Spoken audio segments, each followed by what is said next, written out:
Hi everyone, it's Sona Tatsians. I am coming to you today live from my mobile office, aka my car.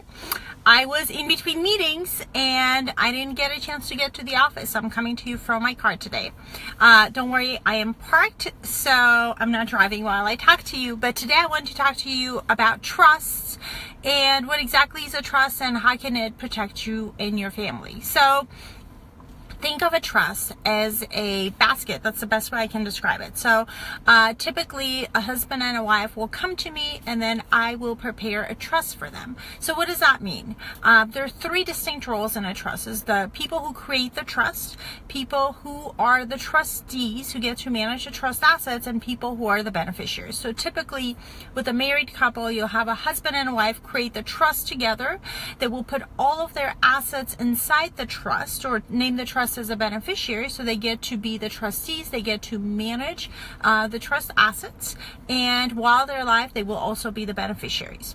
When one of them becomes incapacitated or passes away, the survivor typically will be the sole trustee, will continue to manage the trust for their benefit, and when the second person passes away, they would have designated beneficiaries. Those beneficiaries would be the recipients of the trust funds. So if you have minor children, you can always name your children to be the beneficiaries of a trust. So while you're alive, you can create the trust, manage it, be the beneficiaries. After you pass away, you can designate another adult to step in and manage the trust funds for your children until they reach a certain age. So typically, if you have minor children, you don't want them to inherit everything, right now, because they're little and they can't control their funds, or even when they turn 18, which is when they become of legal age. So there are a few ways that you can give funds to your children. If you have adult children, you can say, after I pass away, I want my children to get their assets right away, meaning outright, and then they can get the funds in their name right away. Again, if you have minor children, that really wouldn't work well for you. So another way to give assets to children would be based on certain milestones. So you could say, when I'm gone, if my child is a minor, I want the trustee to step in and manage the funds for my children until they reach certain milestones. For example, one milestone could be if they turn certain age. Let's say some funds at 25, some at 30, and then the rest at 35. And once the child turns 35, the trust will be terminated. Another way to do milestones would be based on education, and this is quite often we'll do that in our office. We'll say first distribution will be once they graduate from a 4-year college or university, or when they turn 25. So whatever occurs first is when the kids will get their distribution.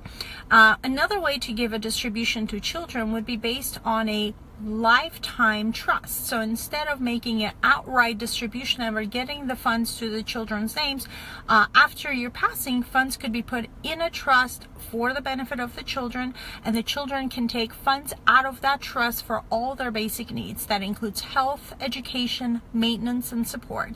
And once the child passes away, would go down to their grandchildren. This type of a trust specifically designated for your child is actually really beneficial against creditors. So if your child has any creditor issues, or God forbid they go through a divorce, the funds are never theirs. They're sitting in a trust segregated from their own personal assets, so an ex-spouse or any creditors cannot get to those assets. So depending on the size of your estate, you may consider, do we want to give an outright distribution to our children?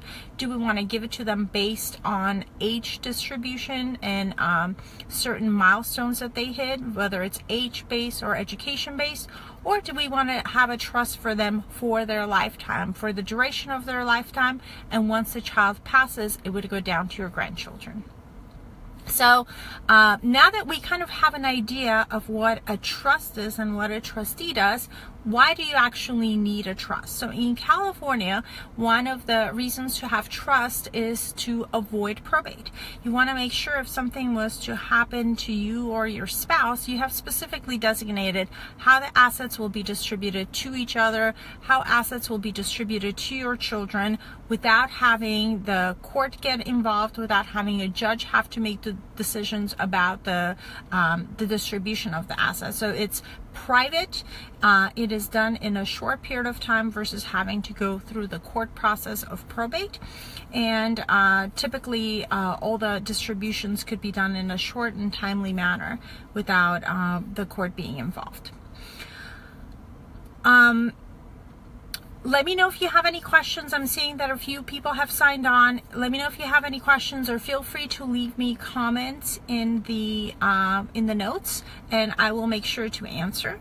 One of the other things to note about a trust is creating a trust is not as good as making sure that your assets are in the name of the trust. So creating your basket is one thing. We could have a beautiful trust created with all the provisions specifically designating how your spouse or your children will get their assets, but the most important thing is to make sure that the assets actually are transferred to the name of the trust, and that's called funding the trust.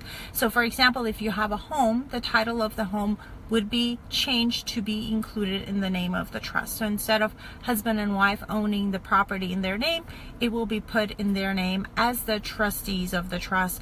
It will be recorded with a county recorder's office, and make sure we file tax paperwork so the property taxes don't go up.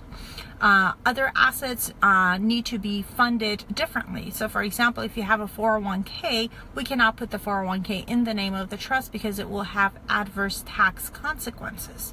If you were to change the title of the 401k owner directly in the name of the trust, then all the taxes you deferred would immediately be due. So instead, what you would do is you typically would name your spouse as the primary beneficiary and the trust as the contingent beneficiary. So anytime you have minor children, instead of them being named as direct beneficiaries, the funds would be funneled into the trust, be kept in the trust until your kids reach the milestones that we have designated in the trust, and then distributed out to them. So that way the person you designated, the trustee, has control over the assets, and they know exactly how to distribute it out to the children instead of having a court make a decision how the distribution would happen. So as part of the process, not only is it important to figure out who will be the future person managing the funds for your beneficiaries. So it would be an adult person managing the funds for your minor children. But you also want to make sure that all of your assets have properly been placed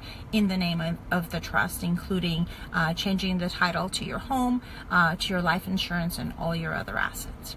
Okay, I'm off to my next meeting. I hope you found this helpful. Again, if you have any questions, feel free to leave me comments, and I'll go ahead and make sure to answer them. And I will see you next week. Bye-bye.